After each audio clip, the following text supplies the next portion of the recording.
I notice things and they make me laugh, and then I usually like store them in the back of my head somewhere, and then they end up on the stage. I think that there was a point in time where rap was pretty much like non-existent in Ohio. I actually grew up listening to pop music. It's the coolest thing in the entire universe. I love Ohio. I miss it. Stomach started growling, and he started slowing the way he was walking and taking smaller strides, and you could tell something was definitely not right. All my stuff has literary elements too. We've gotten to such a phase where people can just say they're an artist. You know, wading through a sea of drunks, trying to do the best he can for the band. Being in a room full of all your best friends, even if you don't know anybody, because you can sing and dance together and just have a really good time. If you don't know, you don't need to know, man. Would you like to do a podcast? Like Gary or the Cuyahoga. You always gotta make it into something, don't you? You can't just hang out. People complain that there's nothing to do here, but there is. You just have to go look for it.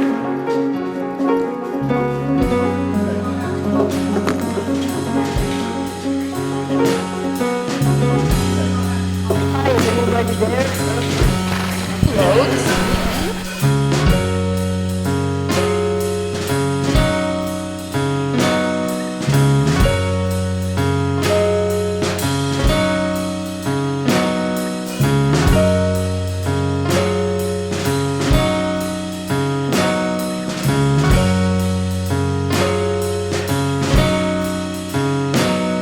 It's cold in this neck of Ohio tonight, and the style is right for a sad winter song.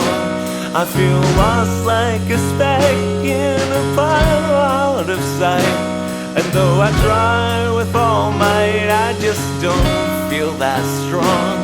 As we walk through a field trekking on snowy dirt, my eyes start to hurt trying to see a smile.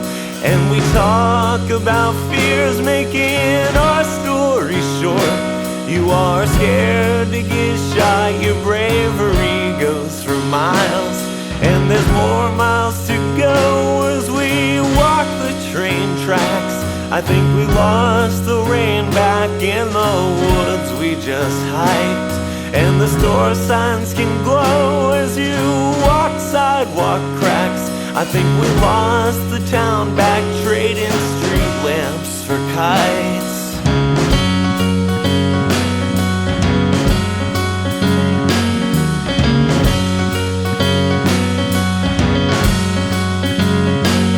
The nursery and all of the trees cross over the dark, and some old parking lots hold my whimpering thoughts. And I'm on the next train, you and me, can't you see what this means? In the light of a torch, realize nothing is forced, nothing is forced.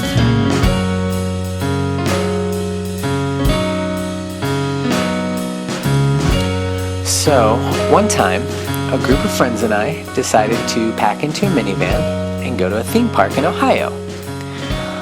The van belonged to Lee, who hosts this podcast. It was a little red minivan that we called the Third Class Mobile. And we called it that because that was what our band took on tour in out-of-town shows. Which later we demolished that van in a car accident. But anyways, we didn't wreck this time. We were just going to a theme park, which we've done a number of times before. So this particular time, I can't exactly remember if we went to Cedar Point or if it was Geauga Lake or Six Flags or whatever it was called at the time. And I honestly can't even tell you who the group of people were. We always had like kind of a different group of people every time. But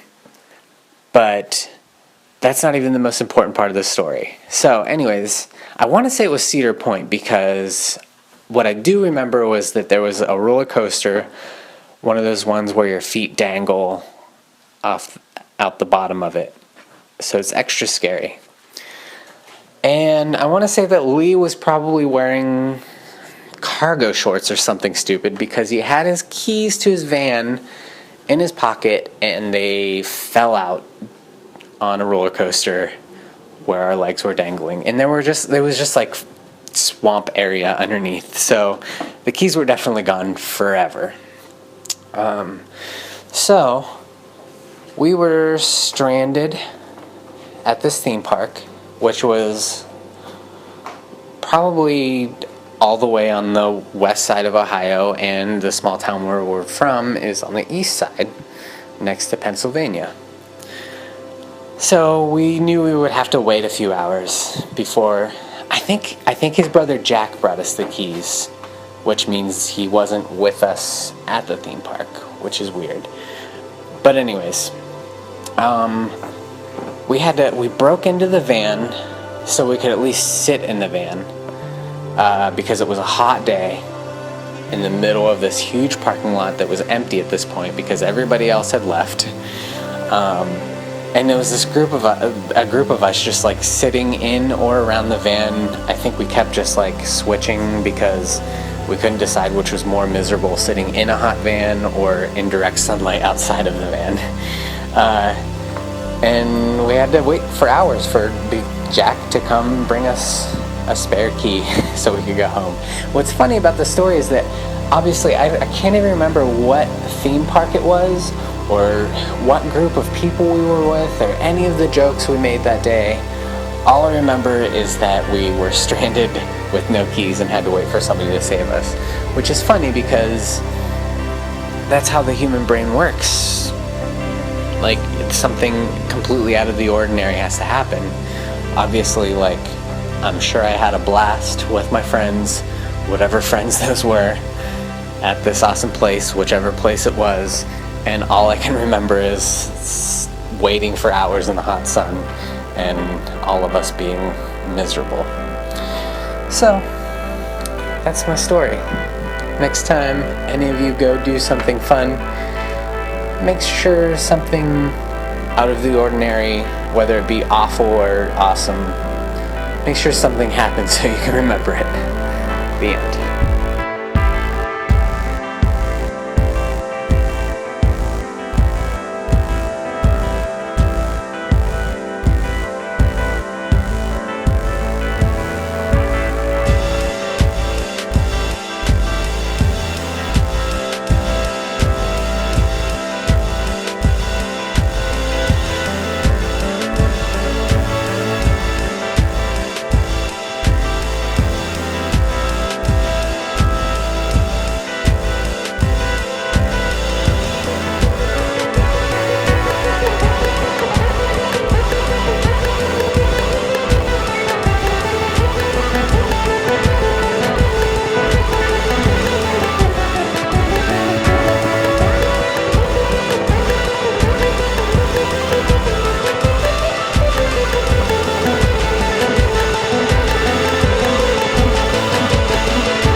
Hi, my name's Lee. You're listening to Nursery. The song you just heard is from a band called Headrest. Initially from Ohio, played a couple sets with my band Third Class, now located in Portland, Oregon. This is the new release by Headrest, so go find Headrest on Bandcamp. Head space rest. This guy's cool. He's got a lot of cool soundscapes and noises on this album, so check it out. And then coming up here, you're going to hear a story by Elizabeth Kelly from a band we also played with called The Village Bicycle. I should mention the band members she talks about in this story are not the current lineup of The Village Bicycle, and the song that follows the story is the one her friend cried to. It'll all become clear in the story, but thank you, Liz, for sharing, and thanks to Headrest for being awesome, Village Bicycle for being awesome.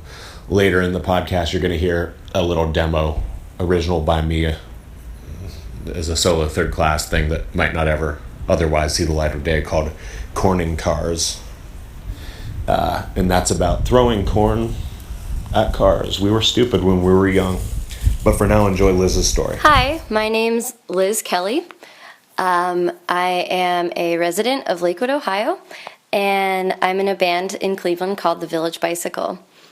I'm going to tell you a story about the worst show we ever played. I think it was probably the worst show we ever played performance-wise. It's definitely my worst memory of any show I've ever played in any band. I've been in a lot of bands, so this one took the cake, at least for me. So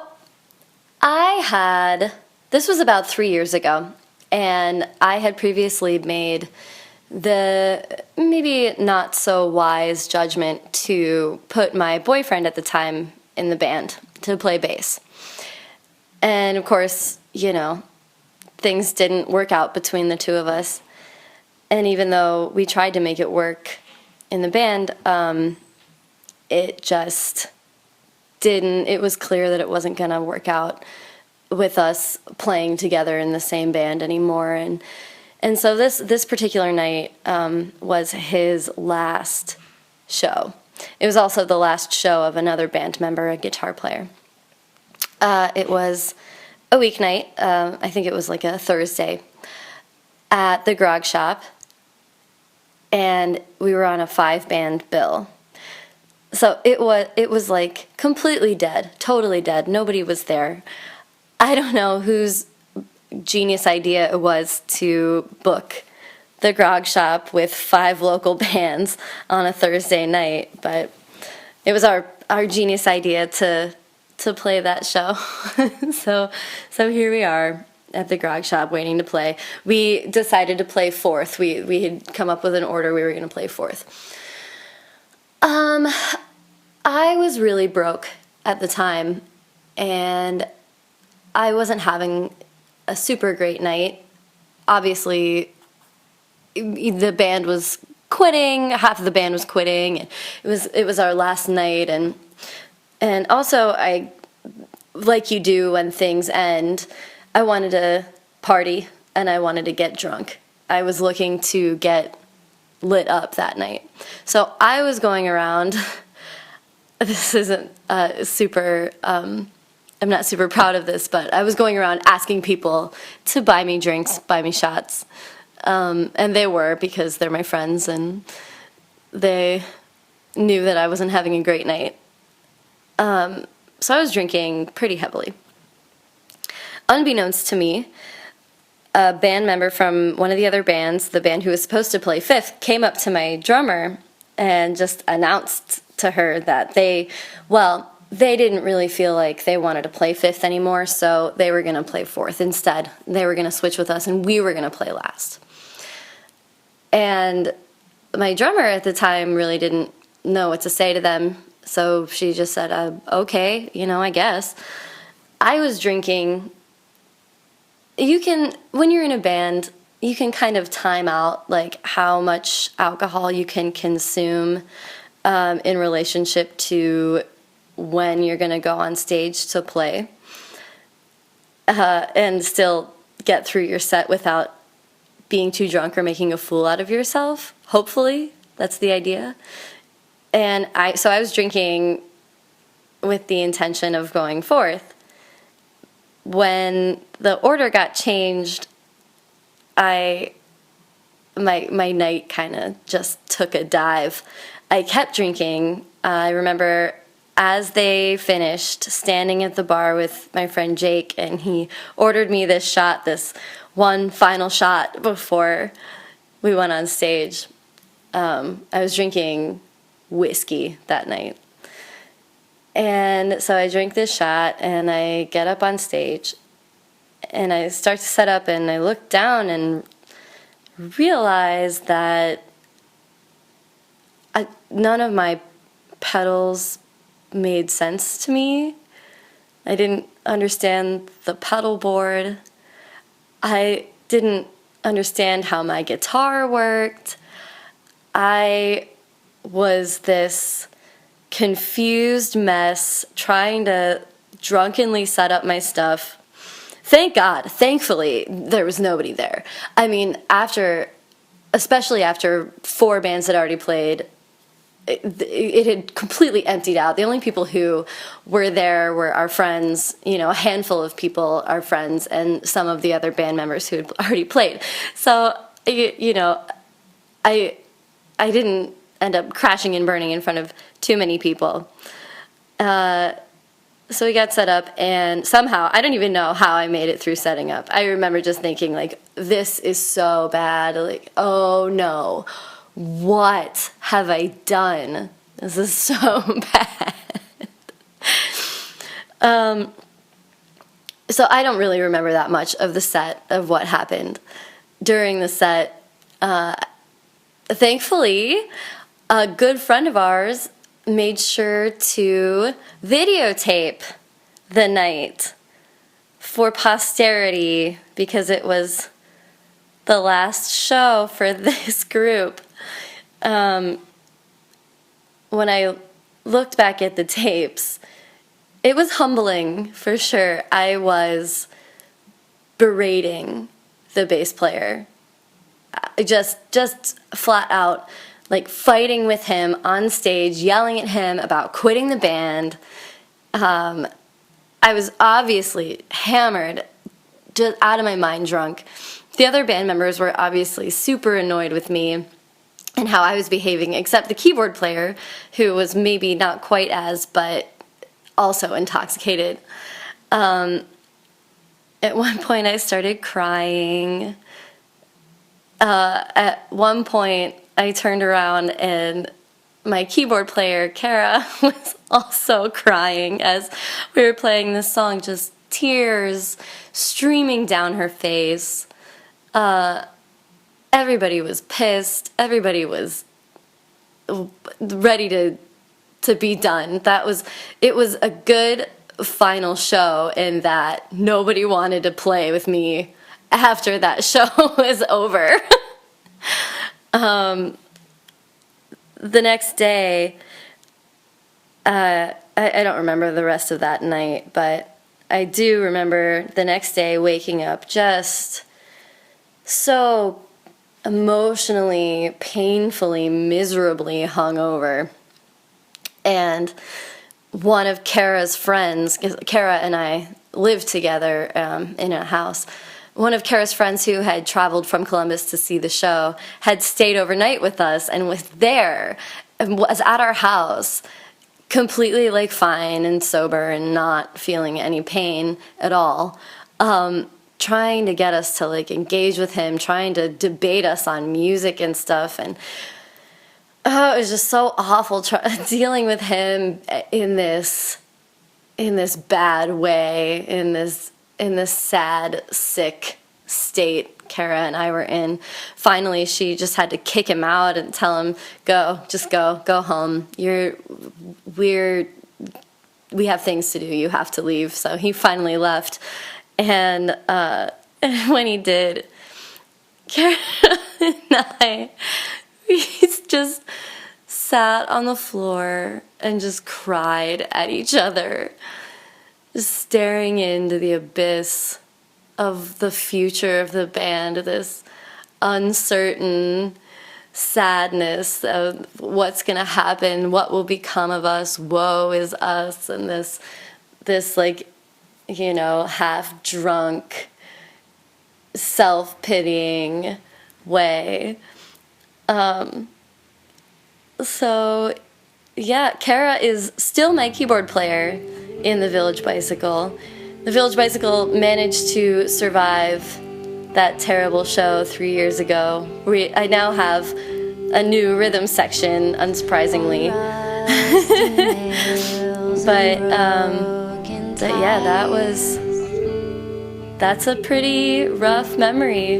It keeps you honest thinking about stuff like that. So yeah, it's the worst show we ever played. Are still inside. Oh, let me out. Oh, let me out. Oh, let me out. These guys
really quick stories about camp. When I was a little kid, I went to a camp in Rogers, Ohio. There we played a game that I like to call the laughing game. Somebody brought it up to us in the group and said, what the idea is this. Last person left who hasn't laughed wins. So everybody started making funny faces at each other, saying really ridiculous things, doing funny dances, and I won. They all stood over me, trying as hard as they could to make me laugh, and I didn't laugh even after I was the last one left. I don't know what was up. It felt pretty weird that nothing could make me laugh, considering that I like humor. Second camp story. I was a counselor at a camp in Seattle, Washington. Not a counselor, I'm sorry, a driver maintenance worker, rather. But I was filling in, helping out with the kids that day. And we were doing tug of war. And these kids were all into it, all excited. Girls against guys. They put a ton of girls on the one side, not that many guys on the other. The guys were really, really aggressive and into it, and they were like, hey, come on, let's do it. Come on, we can do this, man. They're yelling in my ear. So I pull hard. We win. And then my good friend Anna Miller, who was my good buddy at camp, one of the first people that I talked to, and was a nice, inviting, cool person. She came up to me and was like, oh, that was really necessary. I guess you guys really think you're cool. You won, didn't you? Then I realized, I was like, yeah, you're right. Why did we make such a big deal about it? I don't regret winning. I mean, come on. We kicked their butts, and they knew it, and I feel awesome still because of it. But, hey, right, I know. I didn't have to be so cocky about it. Nursery and all of the trees cross over the dark, and some old parking lots hold my whimpering thoughts, and I'm on the next train. You and me, can't you see what this means? In the light of a torch, realize nothing is forced, nothing is forced. Hey everybody, this is Jessica K from You Breast Believe. That's you, like the letter U, breast, like titties, and believe as in duh, you better believe it. We're a podcast out of Wichita, Kansas, and we hope you give us a listen. But right now, you are listening to Nursery, a podcast from Ohio's Creative Voice. Poison ivy, poison ivy, behind the house. Don't follow me, don't follow me, the crying sound. Diagnose, please, diagnose, please, the hives break out.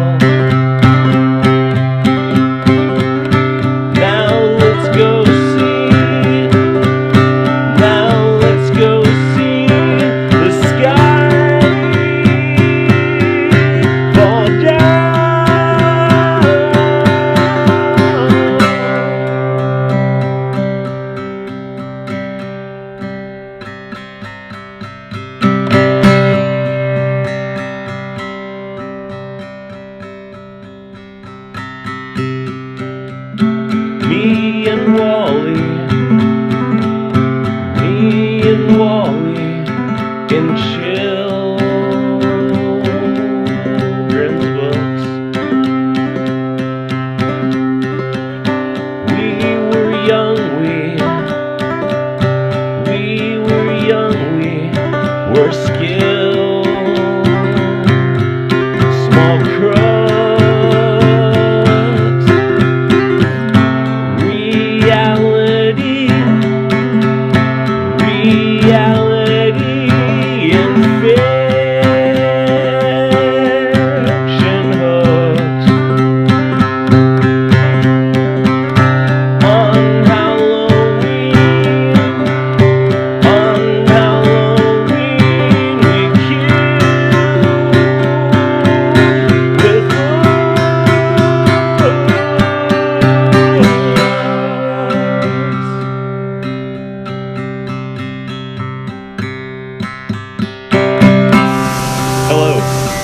My name's Lee Boyle.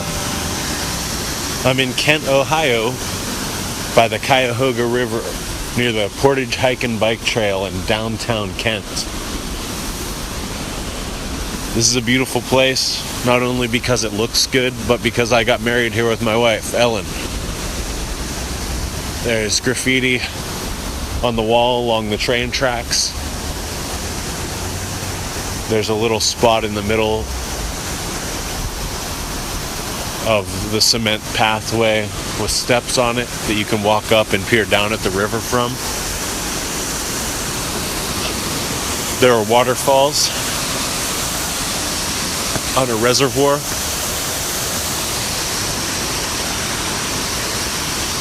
There are old looking tunnels over the river with cars on the street above.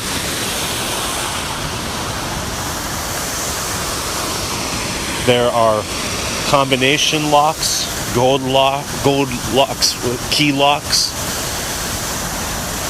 and bike locks on the fence expressing people's love for each other. There's even a big rusty one almost shaped like a heart that says Terry and Jackie. September 8, 2015. So this is people's way of expressing love.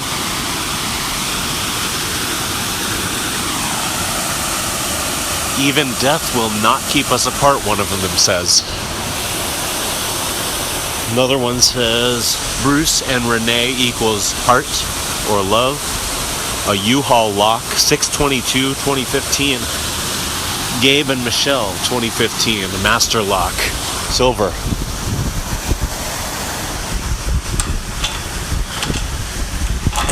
Can't read that one.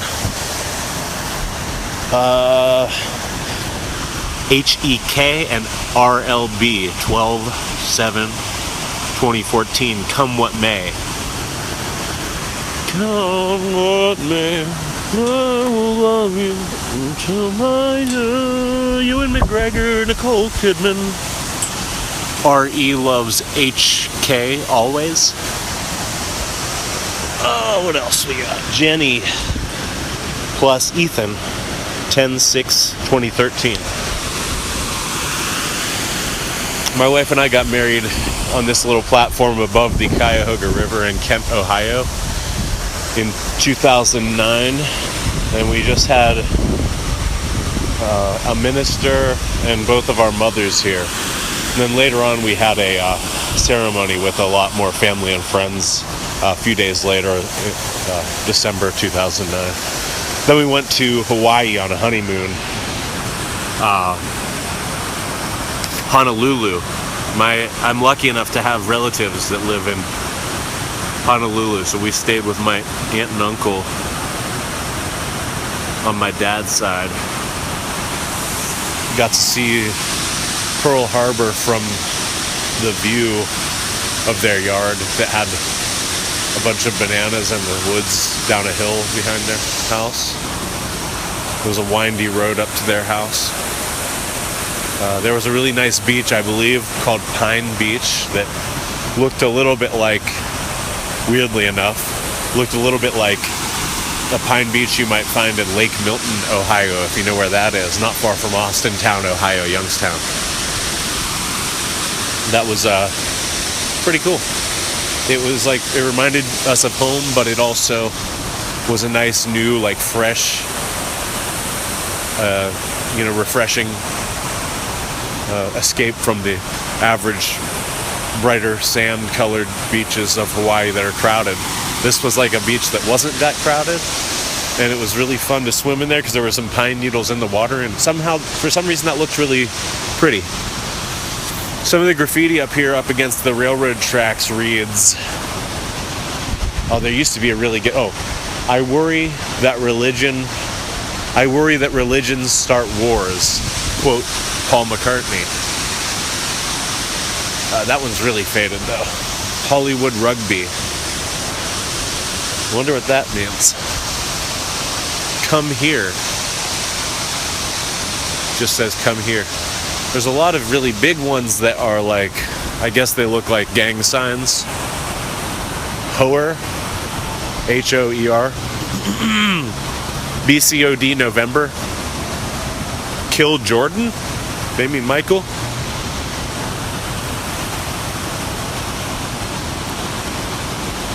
A lot of confusing stuff up there. One says poop.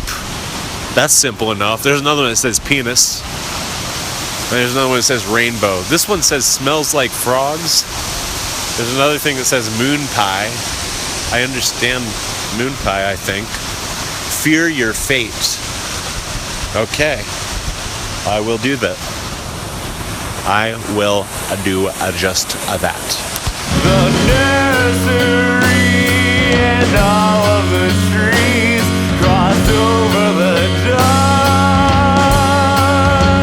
and some old parking lot sold my whimpering thoughts, and I'm on the next train. You and me, can't you see what this means? In the light of a torch, realize nothing is forced, nothing is forced, nothing is forced,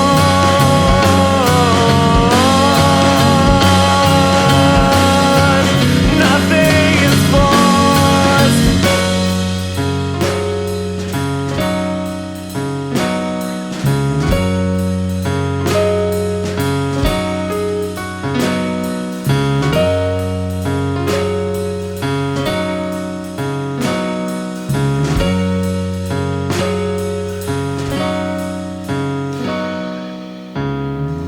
Hi everyone, my name's Roy. I wear Hawaiian shirts and I really enjoy the music of the one and only Jimmy Buffett. Have you ever heard of him? He's pretty cool. Anyways, this episode is sponsored by Cartography Coffee. I've never tasted such a good coffee in my entire life. Cartography Coffee is available at Lib's Market in Salem, Ohio on State Street, and is also available at the Soap Gallery in Youngstown, Ohio, Champion Street. Go to those two places and check out all their fine products, including Cartography Coffee. Want to know more? Go to Facebook and search Cartography Coffee. And go to cartography.coffee. That's their website. Now back to your regularly scheduled Jimmy Buffett. We are sponsored by the Speaking of Music show at YouTube. The Speaking of Music show delves into music of yesterday and today. Hello, everybody. Today. It's Summer Camp Steve from Bolskip Productions. The Nursery podcast is sponsored by the Orange Avocado. Thank you for listening. It's just about the connection. It's about love. It's about stories. It's about sharing. It's about socializing. Thank you.